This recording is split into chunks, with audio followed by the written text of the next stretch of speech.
Welcome to this rapid revision video looking at the origins of the Cold War, this time focusing on the creation of the Soviet satellite states. By way of an introduction, we're going to have a quick look at Churchill and his Iron Curtain speech. Although no longer Prime Minister, Winston Churchill still had significant influence, having been one of the wartime Big Three. In March 1946, he gave a famous speech which outlined fears of the spread of communism after communist governments had been set up in Poland, Romania, Hungary and Bulgaria. He probably cleared the speech with President Truman as it was delivered in Fulton, Missouri, in his company. This led Stalin to view it as the beliefs of the USA too.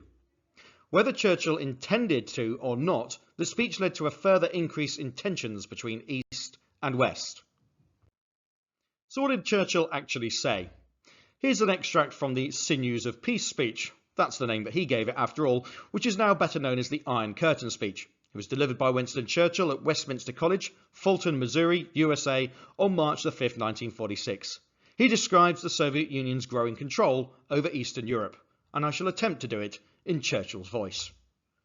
From Stettin in the Baltic to Trieste in the Adriatic, an iron curtain has descended across the continent.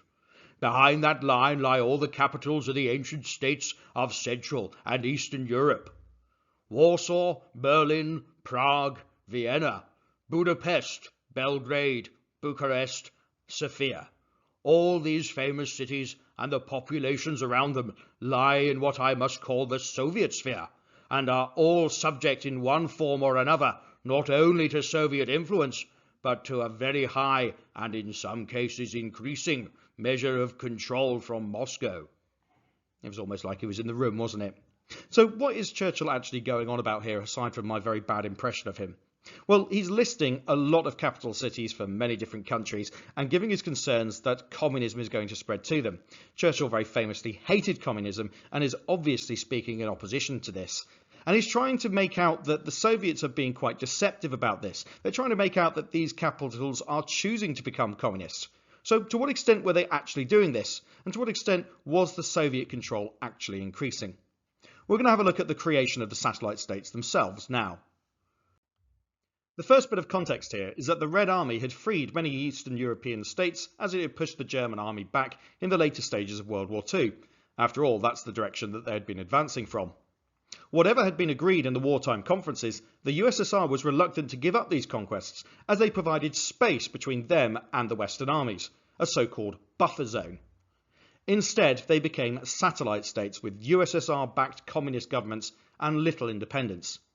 Think about a satellite orbiting the Earth. They're around it, although they're not strictly touching it. Well, a satellite state in this case is around the USSR, and it's controlled by it, but it's not the USSR itself. Stalin saw this as a defensive measure against the West, but Truman saw this as evidence of the spread of communism, which he feared. Both hardened their positions, outlined in the Kennan and Novikov telegrams, which I've covered in a separate video.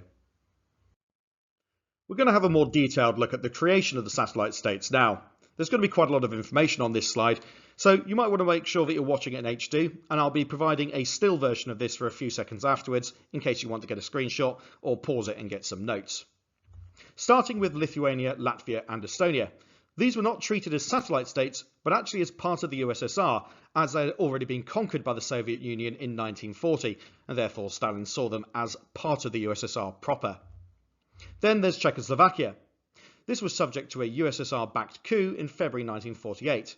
This overthrew attempts by Beneš to set up a democratic government and installed the communist Klement Gottwald. Then we've got Yugoslavia and Albania, which are sort of outliers.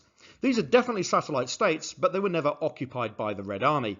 They had a bit more independence than others, as long as people like Marshal Tito of Yugoslavia towed the line and basically supported Stalin. Poland is more complicated again. Poland had launched an uprising against occupying Germans, having been promised Red Army support. But instead, the Soviets waited for the uprising to be crushed by the Germans and then invaded themselves once the Germans were exhausted. This went directly against British assurances in the conferences.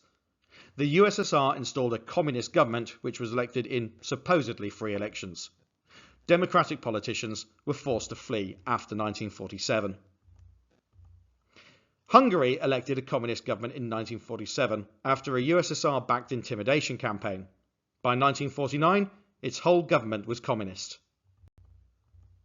And Bulgaria and Romania also elected communist governments after USSR-backed intimidation. This was like what happened in Poland and East Germany also, and very much fits the model that the Soviet satellite states followed. And here, as promised, is all of that information in an at-a-glance form. You can pause the video here and take some notes, or perhaps take a screenshot. I'll give you 3 seconds to do that now.